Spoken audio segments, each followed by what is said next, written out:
रागादि वर्णादि से है यह आत्म भिन्न, शुद्ध बुद्ध चैतन्य में और अखंड अनन्य।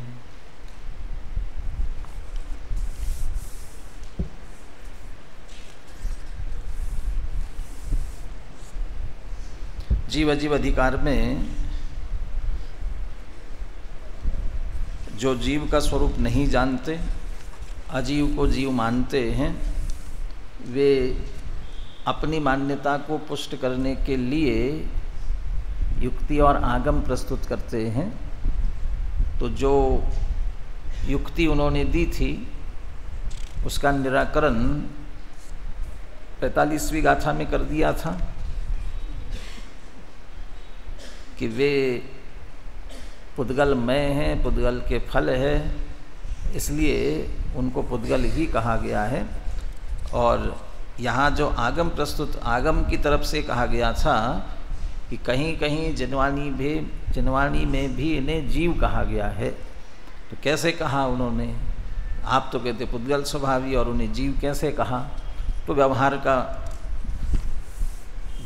दर्शाया है, जिनेन्द्र देव ने ये व्यवहार दर्शाया। तो वहाँ तो उत्तर तो इतना ही दिया, व्यवहार दर्शाया माने व्यवहार का कथन है। लेकिन अमृतचंद्र आचार्य ने विस्तार से ये बात कही, अपरमार्थ भूत होने पर भी तीर्थ प्रवृत्ति के लिए इसका दिखाया जाना, ये बताना बहुत आवश्यक था। इसलिए ये व्यवहार इसको जिनवाणी में स्थान मिला हुआ है। शास्त्री अब तो दोनों सेकेंड ईयर फाइनल एक साथ मोक्षार प्रकाशक का भी विषय पढ़ेंगे, तो अभी उभयाभासी के प्रकरण तक पहुंच गए, हो गया पूरा। तो निश्चय व्यवहार वाला प्रकरण आ गया उसमें, तो ये काफ़ी प्रकरण उसमें आ चुका है। ये प्रश्न खड़ा, या तो ये समझ लीजिए कि टोडरमल जी ने जो विषय लिया वो यहीं से लिया, उसको अपनी भाषा में व्यवस्थित करके प्रस्तुत किया, प्रश्नोत्तरों के रूप में उसे प्रस्तुत किया हुआ है। तो ये प्रश्न वहाँ खड़ा किया है कि ये व्यवहार ने का कथन क्यों किया, और वो वहाँ दिया कि वो परमार्थ का प्रतिपादक है। तो परमार्थ का प्रतिपादक कैसे हैं? तो वहाँ उत्तर दिया था, वो जीव मात्र ऐसा कहते रहे तो समझ में नहीं आएगा, लेकिन जब उसको एक इंद्रिय दो इंद्रिय इस रूप में कहेंगे तो बात समझ में आ सकती है। उस तरफ से बात ली थी। और दूसरा जो उन्होंने लिया है, या हम ये कह सकते हैं असद्भूत व्यवहार और सद्भूत व्यवहार। वो असद्भूत व्यवहार जिसकी चर्चा 26वीं गाथा में आएगी, समय सार में 26वीं गाथा में आएगी, और सद्भूत व्यवहार जिसकी चर्चा 7वीं गाथा में आई है। और ये 7वीं और 27वीं समझ लो, 26वीं में तो प्रश्न किया, पूर्व पक्ष है, तो 7वीं और 27वीं गाथा, इनकी चर्चा आपको नए चक्र में भी निश्चय व्यवहार की चर्चा पढ़ेंगे, वहाँ पुनः पुनः आएगी 7वीं और 27वीं गाथा की चर्चा। तो वो टोडरमल जी ने जो दूसरा पक्ष लिया, उसमें जब हम आत्मा आत्मा कहते रहेंगे तो समझ में नहीं आएगा, जो 8वीं गाथा का विषय भी अपन पढ़ रहे हैं।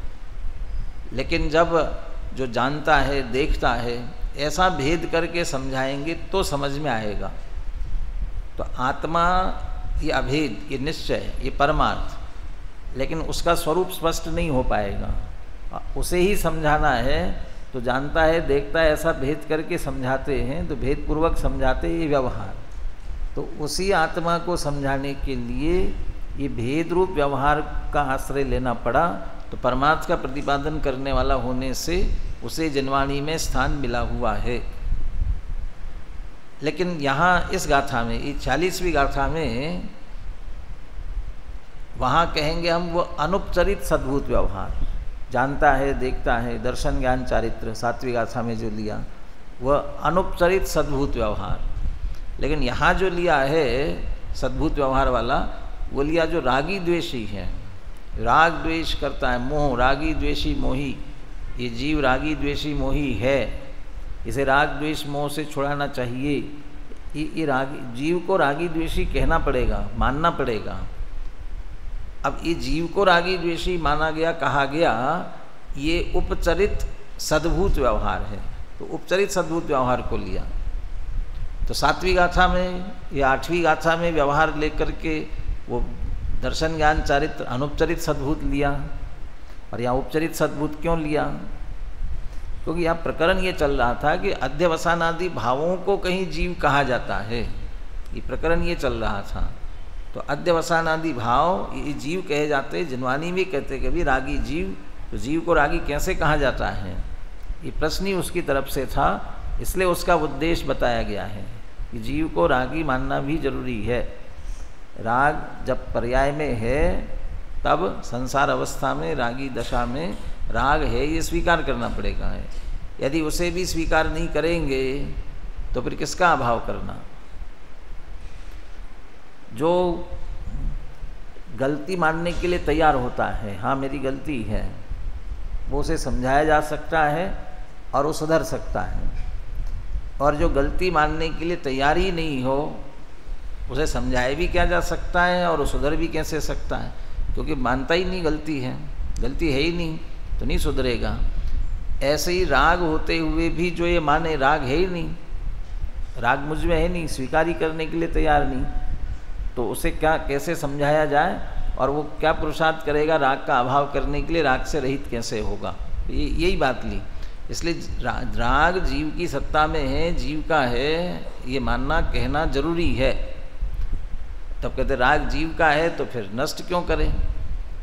जीव का है लेकिन जीव का स्वभाव नहीं है, और यदि उससे कुछ दुख नहीं है, तकलीफ नहीं है तो रहने दो। जितना मोह राग द्वेष का अभाव करने के लिए धर्मात्मा ज्ञानी मोक्ष मार्गी पुरुषार्थ करते हैं, वे शरीर का आघाती कर्मों का समझ लो, उनका अभाव करने के लिए कुछ भी पुरुषार्थ नहीं करते हैं। शरीर का अभाव करने के लिए क्या किया? कुछ भी नहीं किया। क्यों नहीं किया? क्योंकि उससे कुछ तकलीफ ही नहीं थी, उससे कुछ दुख ही नहीं था। और अनंत चतुष्टय रूप विराजमान हुए, और अनंत चतुष्टय रूप विराजमान होकर उत्कृष्ट काल कितना रह सकते हैं? उत्कृष्ट काल कितना? 8 वर्ष कम 1 कोटि पूर्व। अब 8 अंतर मुहूर्त और पहले से लगा लो, जो 8 वर्ष 8 अंतर मुहूर्त और जो उसमें चाहिए, माने वो उतने कम, माने सबसे कम समय में जो सबसे अधिक आयु वाले 1 कोटि पूर्व की आयु वाला कोई सबसे कम से कम समय में केवल ज्ञान अरहंत अवस्था प्रकट कर ले, तो तब से लेकर वो 1 कोटि पूर्व आयु तक देह सहित अरहंत अवस्था में रहेंगे तो अनंत ज्ञान अनंत सुख वो प्रति समय वेदन करेंगे कि नहीं? क्या कष्ट होगा?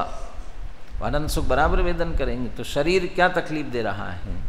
तो उस तकलीफ नहीं दे रहा है, तो उसे दूर करने का प्रयास भी नहीं करते हैं। वो तो अपने आप सहज आयु पूर्ण होने पर अभाव होता है और सिद्ध अवस्था प्रकट होती है।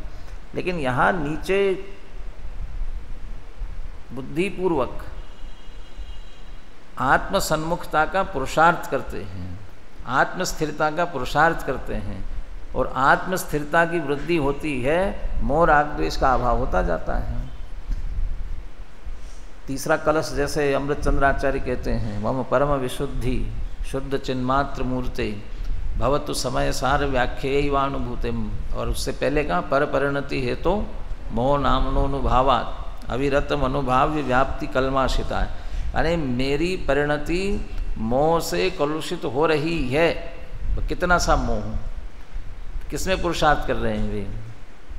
दूसरा मुनिराज की तरफ से कहे, ये देह की संभाल करते कहाँ हैं?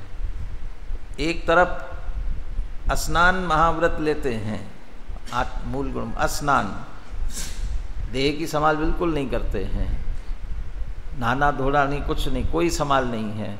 और आत्मा की संभाल में ये क्यों कर रहे हैं? ये देह जैसी है जैसी वैसी रहने दो, उसे कोई अंतर नहीं पड़ेगा। लेकिन मोह राग रहेगा तो वो तकलीफ देगा। इसलिए सारा ध्यान मोह राग द्वेष पर रहता है, वो सहज है। अब मोह राग द्वेष विकारी भाव है, वो दूर होने चाहिए। इसलिए मोह राग द्वेष को जब तक सत्ता में है तब तक स्वीकार करना भी जरूरी है। भले ही व्यवहार से हैं लेकिन है, लेकिन स्वभाव नहीं है। और स्वभाव नहीं है इसलिए अभाव निश्चित रूप से होगा, और अभाव होकर के सहज निर्मल दशा प्रकट होगी। इस बात को स्वीकार करना चाहिए। इसलिए वह उपचरित सद्भूत व्यवहार की बात इसमें ली गई है। और एक बात दोनों में से ली, इसके बिना बंध मोक्ष की सिद्धि नहीं होती।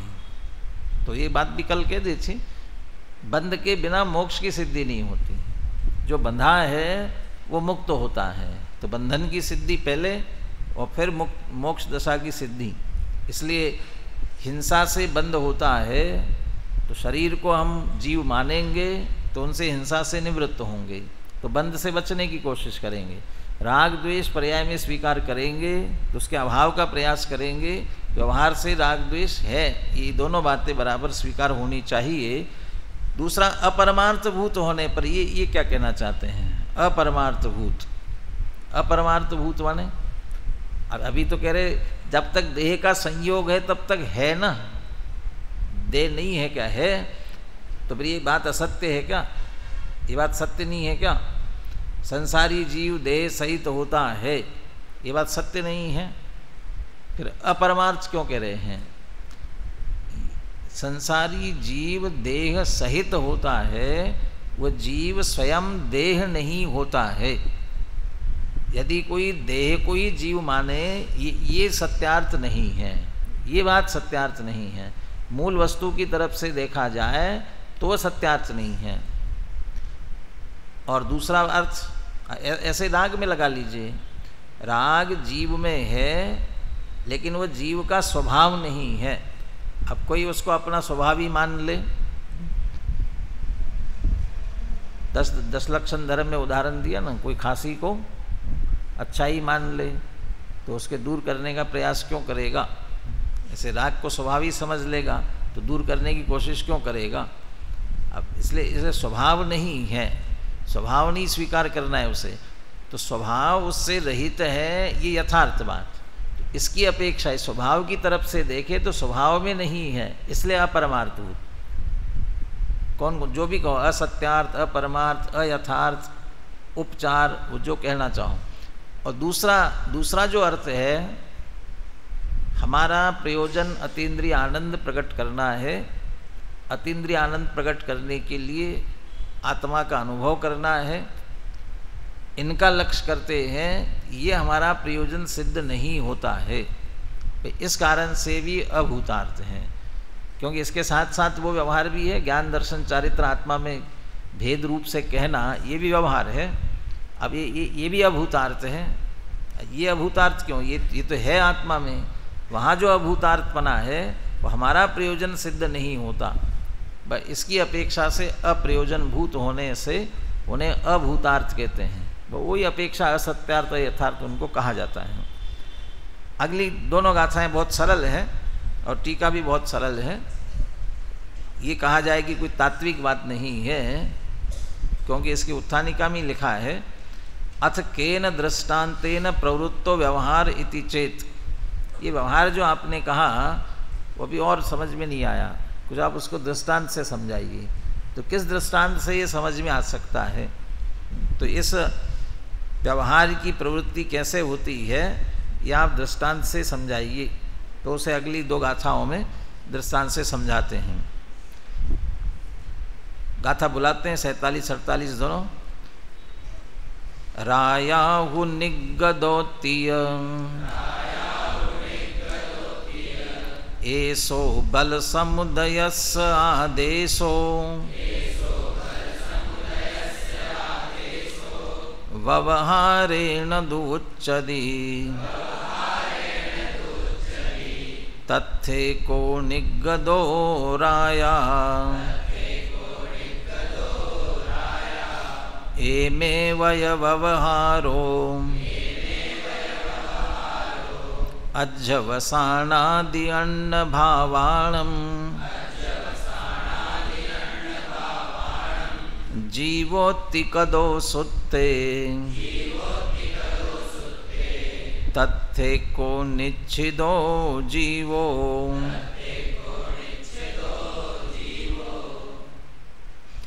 क्या उदाहरण ले रहे हैं? रायाहु निगदोत्ति ऐसो बल समुदयस्य आदेशो। बल समुदय यानी बल, यहाँ बल का अर्थ है कोई राजा अपने दल बल सहित निकल रहा है। और दल बल माने राजा का बल क्या होता है? सैन्य बल। और उसके वो सैन्य बल में क्या क्या होते हैं? हाथी होते हैं, घोड़े होते हैं, ऊँट होते हैं, और फिर पैदल होते हैं। वो चतुरंगी सेना जो कहलाते हैं ना, चतुरंगी, वो यही चार होते होंगे, हाथी, घोड़े, ऊँट और पैदल। ऐसे वो शायद कदाचित रथी भी लेते, रथ पर जो चलते हैं वो रथी, रथ पर चलने वाले रथी, महारथी, वो उस रूप में।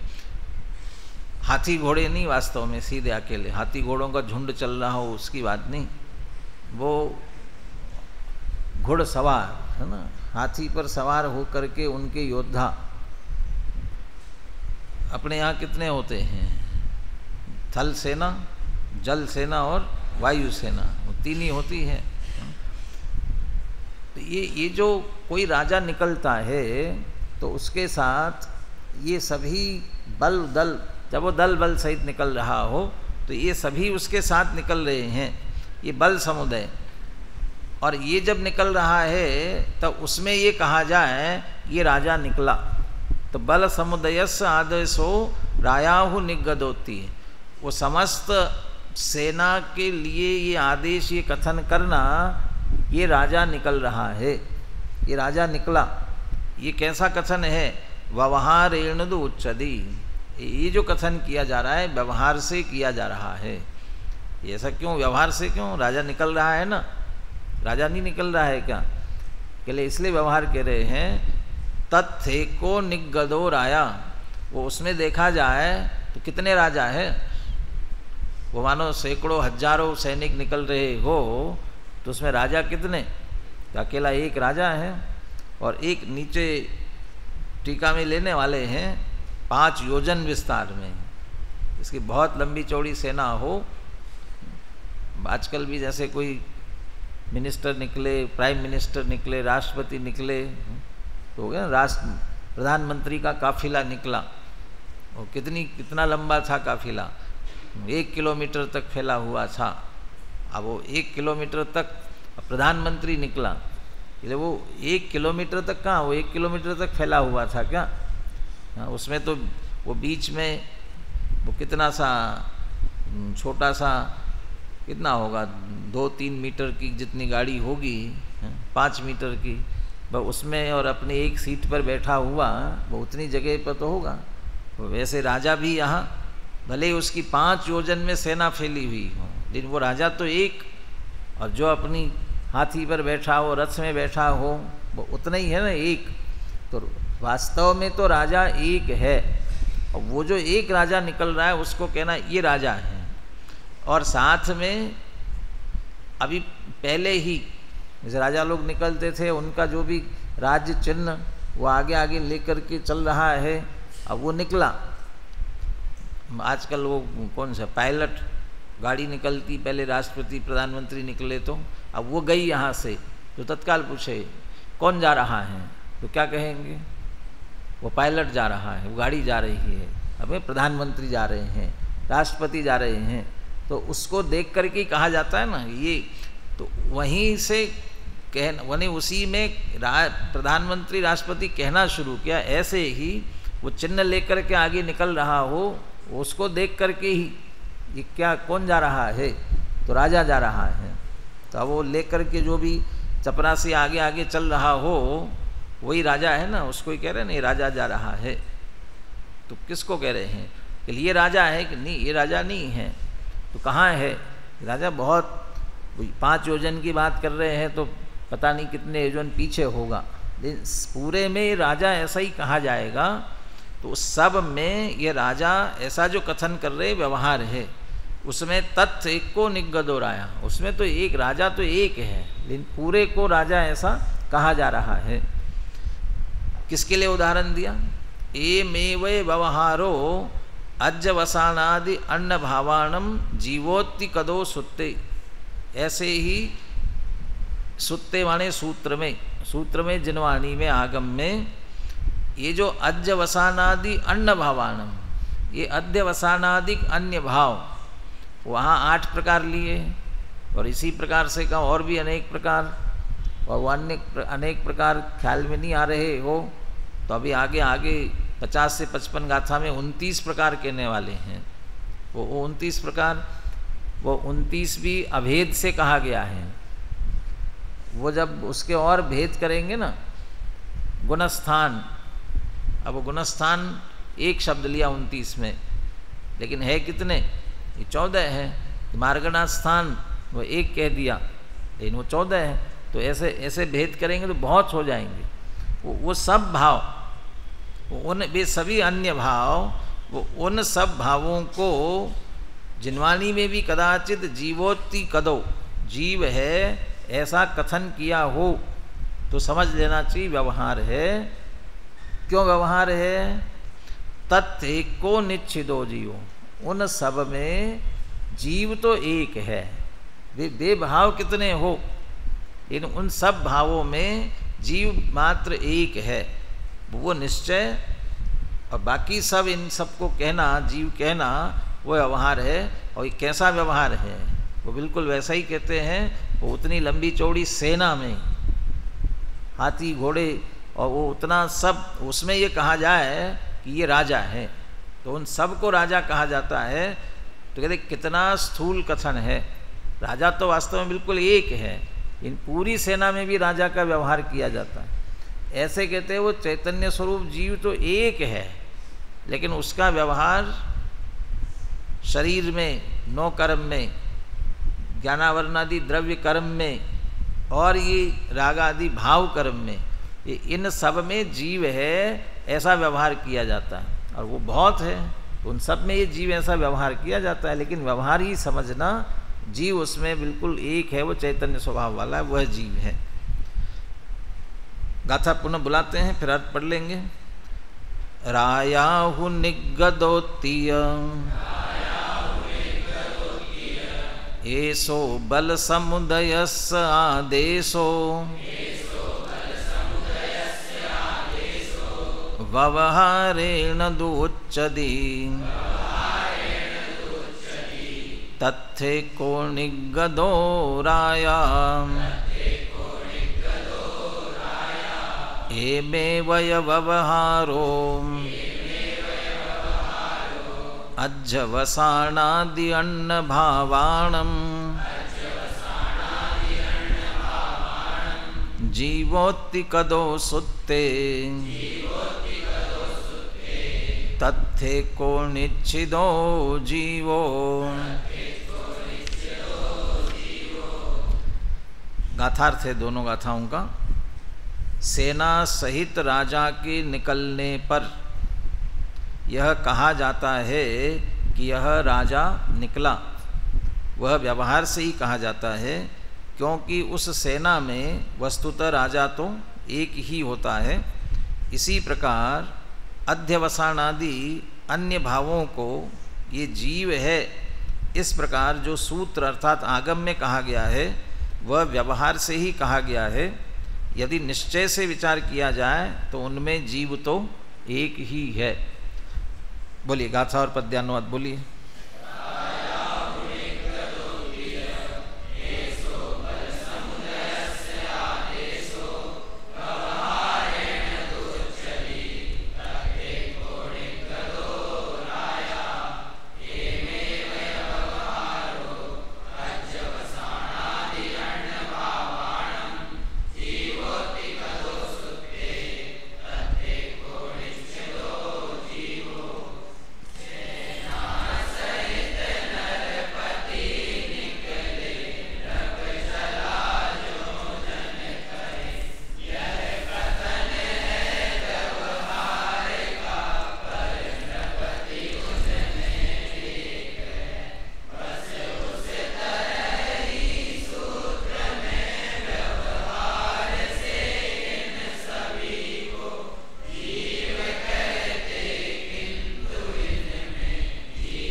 टीका अपन देखते हैं, अमृतचंद्र आचार्य इसमें और विशेष क्या कहते हैं।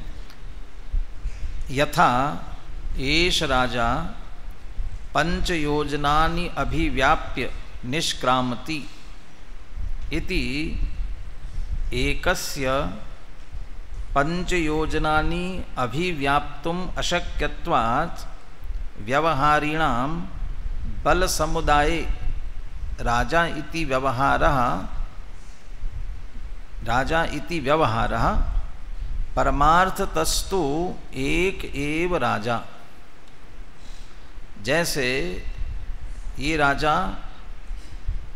5 योजन में व्याप्त होकर फैलकर निष्क्रामति निकल रहा है, ऐसा एक ही। अब ये जो कहा जा रहा है, ये बीच में से निषेध भी साथ साथ में कर दिया। उसमें ये कहे कि इस तरह से 5 योजन में व्याप्त होकर के निकल रहा है, ये जो कथन किया गया, ये नीचे की पंक्ति में आइए, बल समुदाय राजा इति व्यवहारा। उसके पहले व्यवहारी नाम ले, व्यवहारियों का समस्त बल समुदाय में राजा ऐसा कहने का व्यवहार है। व्यवहारी जन यही कहेंगे कि ये समस्त पूरा जो समुदाय है इसको राजा ही कहा जाएगा, कहा जाता है। लेकिन ये बात सत्य है क्या? ये सत्य क्यों नहीं है? अब बीच का वाक्य पढ़िए, बीच में से, एकस्य पंच योजनानि अभिव्याप्तुम अशक्यत्वात्। वो अकेला एक राजा वो पूरे 5 योजन में कैसे फैलेगा? 5 योजन में फैलना उसके लिए अशक्य है। कि कितना भी, जैसे वो कूपमंडूक वृत्ति वाले होते हैं ना, तो जैसे वो मेंढक को कहा ना, कोई बाहर से हंस आया और उसने कहा कि ये तो दुनिया बहुत बड़ी है, मैं जिस तालाब में रहता हूँ वो तालाब, वो सरोवर, समुद्र बहुत विशाल है। अब वो मेंढक से कहा तो वो कितना विशाल होगा, और उसने अपने अंग फैला करके बताने की कोशिश की ना, वो कितना, इतना लंबा, कितना बड़ा। तो कितना भी करेगा तो कितना फैल सकता है, वो कितना फैलेगा? वो अपने अंगों प्रमाण ही तो फैलेगा, बहुत अधिक तो फैल ही नहीं सकेगा। वो ऐसे राजा बहुत भी फैले तो कितना फैलेगा? तो 5 योजन में तो किसी तरह से नहीं फैल सकता। और संख्या की अपेक्षा वो जितनी, उसका हजारों सैनिक है तो हजारों सैनिकों में तो व्याप्त होगा ही नहीं। वो चक्रवर्ती जैसा कोई विक्रिया रिद्धि वाला होगा, वो व्यापे तो अलग बात है, लेकिन सामान्य राजा तो ऐसा नहीं कर सकेगा। तो वो अकेला एक वास्तव में राजा है, 5 योजन में उसके लिए व्यापना शक्य ही नहीं है। इसलिए वो जो कहा जा रहा है वो मात्र व्यवहार ही है, ये वास्तविक बात नहीं है। ये उदाहरण पूरा हो गया। तथा एष जीवः समग्रम राग ग्रामम अभिव्याप्य प्रवर्तते। इसी तरह यह जीव भी सारे राग ग्राम में व्याप्त होकर के प्रवर्तित होता है। ये कौन सा गांव आ गया? राग ग्रामम अभिव्याप्य। तो ग्राम माने समूह, और समूह में राग के साथ साथ वो सब आगे विकारी भाव, समस्त विकारी भाव, मोह राग द्वेष, जितने प्रकार के विकारी भाव है वो सब आगे। अध्यवसान भाव, मूल गाथा में तो अध्यवसान भाव कहा था ना, और वास्तव में इसमें तो ये भाव कर्म ही लिए राग कह करके, लेकिन द्रव्य कर्म नो कर्म भी शामिल है उसमें। वो उन सब में ये जो जीव इन समग्र राग ग्राम में अभिव्याप्य प्रवर्तते, संसार अवस्था में विकारी दशा में इनमें व्याप्त होकर के प्रवर्तता है। और इसलिए आप पहले व्यवहार वालों की बात पढ़ो। व्यवहार वाले क्या कहेंगे? व्यवहारिणाम अध्यवसानादिषु अन्य भावेषु जीवा इति व्यवहारा। इसलिए व्यवहारियों को जब जीव उसमें प्रवर्तित होता हुआ दिख रहा है तो सबको जीव कहते हैं। ये व्यवहारियों का कथन है। अब निश्चय की बात क्या है? एकस्य समग्रम राग ग्रामम अभिव्याप्तुम अशक्यत्वात्।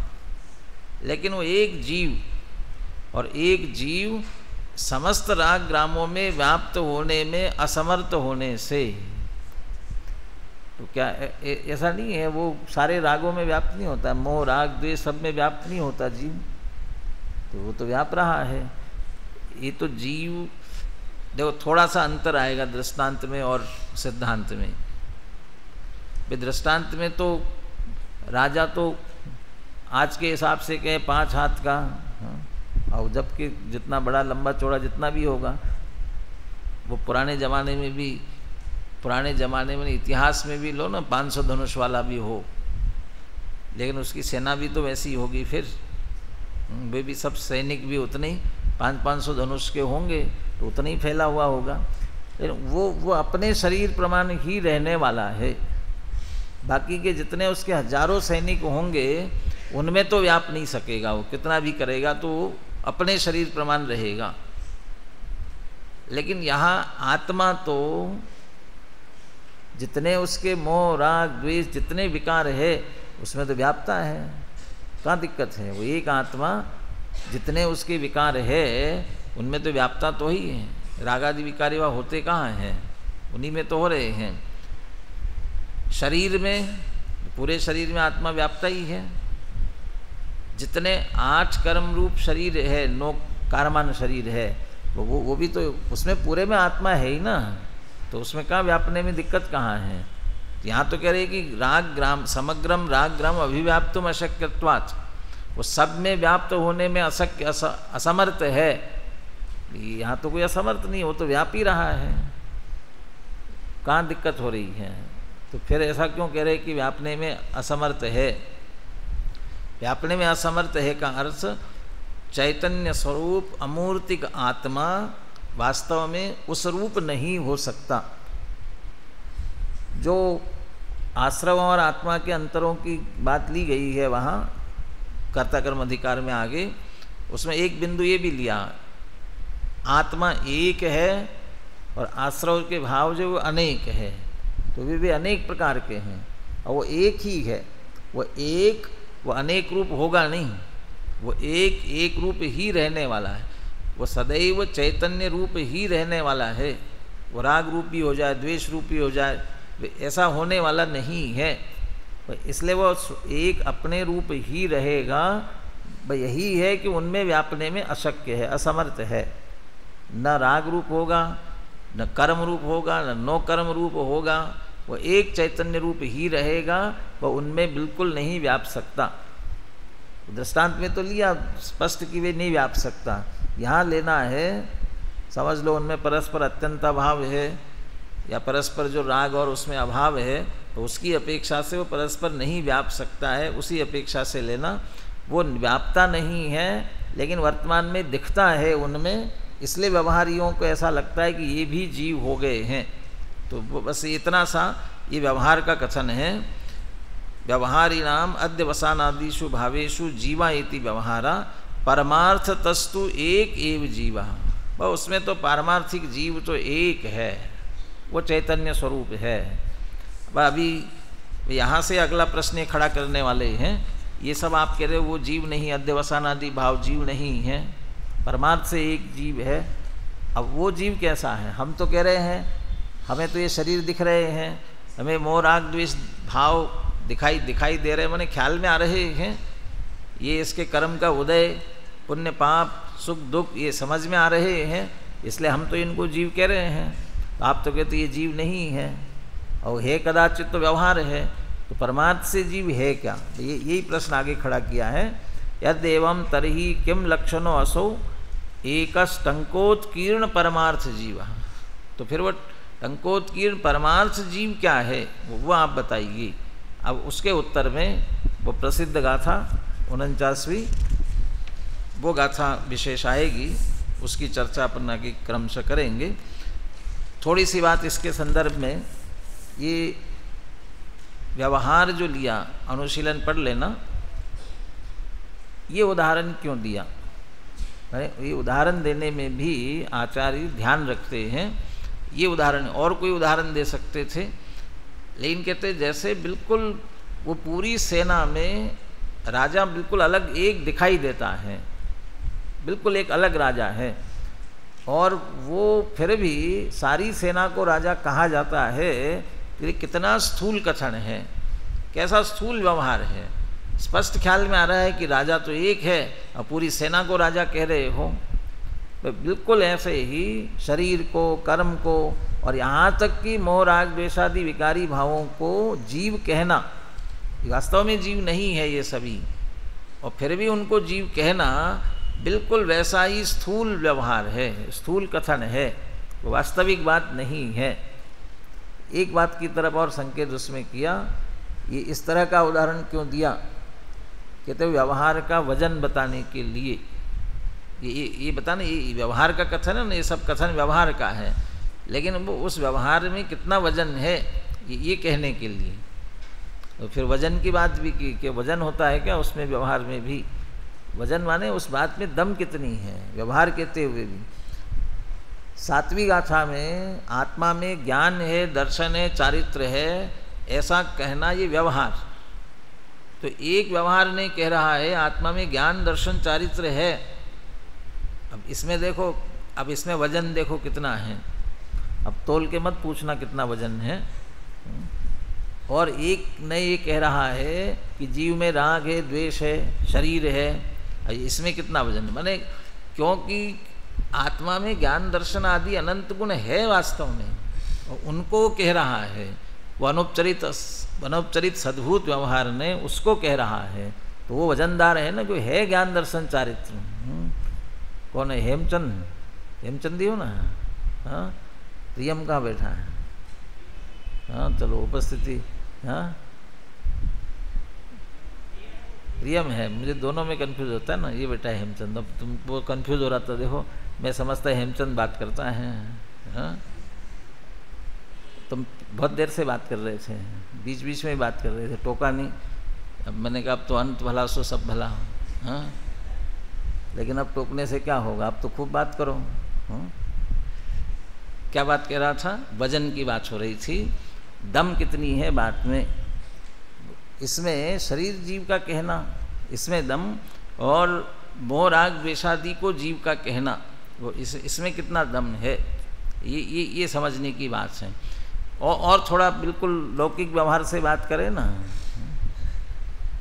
एक जो सामान्य, जैसे दोस्त के पिता को पिता कहना है, एक व्यवहार है। व्यवहार लोग कहते हैं, पापा, हम भी अपने दोस्त के पिताजी को भी कहते हैं, ये कहना।